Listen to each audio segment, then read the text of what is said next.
हमें इस दुनिया से बाहर के बारे में क्यों सोचना चाहिए? क्योंकि हमारी ये जो दुनिया है, ये हमारे होने की असली मंजिल है ही नहीं। आज आप सिर्फ इस दुनिया के ऐशो आराम के बारे में ही सोचते होंगे, चाहे आप मेल हो या फीमेल।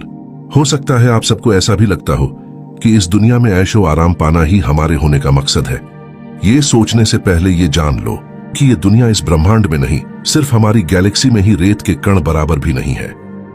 अगर आपको इस दुनिया मतलब इस पृथ्वी से कुछ घंटों भर के लिए बाहर छोड़ दिया जाए, तब आपको समझ आएगा कि इस रेत के कण के ऐशो आराम के लिए मैं पूरी जिंदगी जूझ रहा था, और पल भर में ही आपकी ऐशो आराम की सोच पूरी तरह से खत्म हो जाएगी। और कुछ लोग तो इस रेत के कण के ऐशो आराम को ही अपनी मंजिल मान बैठे हैं, जबकि हम मानवों के होने की ये असली मंजिल नहीं है। सच बताऊं तो कुछ अंतरिक्ष वैज्ञानिकों के अनुसार हमारे होने की कोई मंजिल है ही नहीं, क्योंकि हम इस विशाल ब्रह्मांड में तारे की धूल से बने इस गोले पर क्यों और किस वजह से मौजूद हैं पता नहीं। और जब हमें पता ही नहीं कि हम इन खरबों तारों गैलेक्सीज के बीच में क्यों मौजूद हैं, तो हमारे होने की कोई मंजिल या मकसद भी नहीं हो सकता। चलो मान लो कल आपके पास इस दुनिया के हर ऐशो आराम हो, तब आप क्या करोगे? कुछ वक्त के बाद आपको खुद ऐसा लगेगा कि इस दुनिया में ऐशो आराम पाना ही पूरा सच नहीं है। जैसे जब इस दुनिया में हमें अपनी कोई मनपसंद चीज मिल जाती है, तो चाहे हम उस चीज को पाने के लिए अपना पूरा जीवन जूझ रहे थे, लेकिन कुछ समय बाद हमारा मन उस चीज से भर ही जाता है। मतलब अगर आप इस छोटी सी दुनिया में सबसे ऊंची मंजिल पर भी पहुंच जाओ, तब भी आपका दिमाग आपको कुछ अधूरा सा महसूस कराता रहेगा। चाहे आप इस दुनिया में जितनी बड़ी मंजिल पर पहुंच जाना, लेकिन आपका यह दिमाग आपको सब कुछ होने के बाद भी अधूरा ही फील कराएगा। जी हाँ, क्योंकि हमारा दिमाग जानता ही नहीं कि आखिर उसका इन करोड़ों तारों और गैलेक्सीज के बीच में होने का क्या मकसद है। जैसे सपने में भी आपने कई बार देखा होगा, जब हम मर रहे होते हैं या फिर कुछ ऐसा होता है जिसके बाद हम मरने वाले होते हैं, तो मरने से कुछ सेकंड पहले ही हमारी नींद टूट जाती है। जी हाँ, क्योंकि हमारा दिमाग जानता ही नहीं कि एक्चुअली मरने के बाद होता क्या है। इसीलिए सपने में मरने के कुछ सेकंड पहले ही हमारा दिमाग हमें जगा देता है। और ऐसे ही हमारा दिमाग ये भी नहीं जानता कि आखिर उसका इन करोड़ों तारों और गैलेक्सीज के बीच में होने का क्या मकसद है, जिसके कारण इस दुनिया में सब कुछ पा लेने के बाद भी हमारा ये दिमाग हमें ऐसा महसूस कराएगा जैसे अभी भी कुछ अधूरा बाकी है।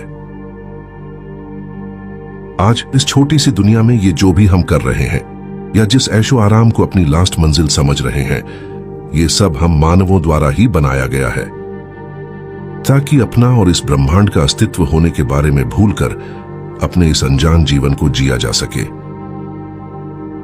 कुछ ब्रह्मांडीय सोच रखने वाले ऐसे भी वैज्ञानिक रहे हैं जिनके पास हर ऐशो आराम मौजूद था, लेकिन इस दुनिया से बाहर उन्होंने अपना सारा जीवन ये जानने में लगा दिया कि हम मौजूद ही क्यों हैं।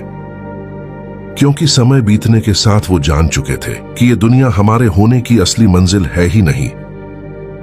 क्योंकि जब इस दुनिया में सब कुछ पा लेने के बाद भी हमारा ये दिमाग हमें अधूरा महसूस कराता है, तो ये दुनिया हमारे होने की मंजिल हो ही नहीं सकती। आज भी हमारा दिमाग अपने वजूद को लेकर किसी ऐसे उत्तर को नहीं खोज पाया जिसके बाद ये अपने वजूद पर कभी सवाल ही ना कर पाए कि आखिर वो क्यों अस्तित्व में आया। हालांकि जिस ब्रह्मांड में हमारा ये दिमाग मौजूद है, ये आज से सिर्फ 14 अरब साल पहले ही एक बड़े धमाके के बाद अस्तित्व में आया था। लेकिन फिर भी वही सवाल आता है कि जिस ब्रह्मांड के अंदर हम वजूद में हैं, ये ब्रह्मांड भी क्यों और किस वजह से वजूद में आया। लेकिन ये ब्रह्मांड हमसे मतलब हमारे दिमाग से 14 अरब साल पहले ही अस्तित्व में आ चुका था। मतलब ये ब्रह्मांड हमसे अरबों साल पहले से ही अस्तित्व में है, और ये हमने दूर ब्रह्मांड में मौजूद गैलेक्सी से आने वाली रोशनी को स्टडी करके पता लगाया था। और अगर ये ब्रह्मांड हमसे लगभग 14 अरब साल पहले ही वजूद में आ चुका था, तो इस ग्रह पर तो जीवन लगभग 3 अरब साल पहले ही शुरू हुआ था। और ये ग्रह जो असलियत में हमारे इस तारे के बनने के बाद बची धूल और गैस है, ये भी लगभग 4 से 4.5 अरब साल पहले ही हमारे तारे के पूरा बनने के बाद बची धूल और गैस से बना था। मतलब ब्रह्मांड के बनने के 10 अरब सालों के बीच में ही कुछ ऐसा हुआ जिससे आज हम इस छोटे से ग्रह पर मौजूद हैं, या कहें तारे से बची धूल और गैस पर मौजूद है। ऐसे ही तारों से बची धूल और गैस के गोले खरबों की संख्या में मौजूद है हमारे इस ब्रह्मांड में। लेकिन क्या उनमें से भी किसी धूल के गुब्बार पर हमारी तरह ही किसी प्रकार का कोई जीवन अस्तित्व में आया या नहीं, इसकी अभी तक भी कोई जानकारी नहीं जुटाई जा सकी है।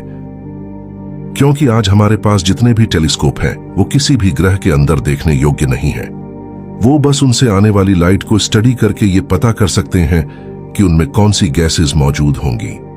जैसे अगर वहां पानी या ऑक्सीजन पर्याप्त मात्रा में पाई जाए तो हम सिर्फ अंदाजा लगा सकते हैं कि वहां जीवन होगा या नहीं, या फिर तब तक इंतजार करते हैं जब तक उनसे आने वाली लाइट में छिपी कोई नई जानकारी ना मिल जाए। और ब्रह्मांड में दूसरा जीवन खोजना भी हमारे अस्तित्व से ही जुड़ा है, क्योंकि अगर हम दूर ब्रह्मांड में कोई बुद्धिमान जीवन खोज लेते हैं तो हमारे लिए यह जानना आसान हो जाएगा कि हम इस ब्रह्मांड में क्यों मौजूद हैं।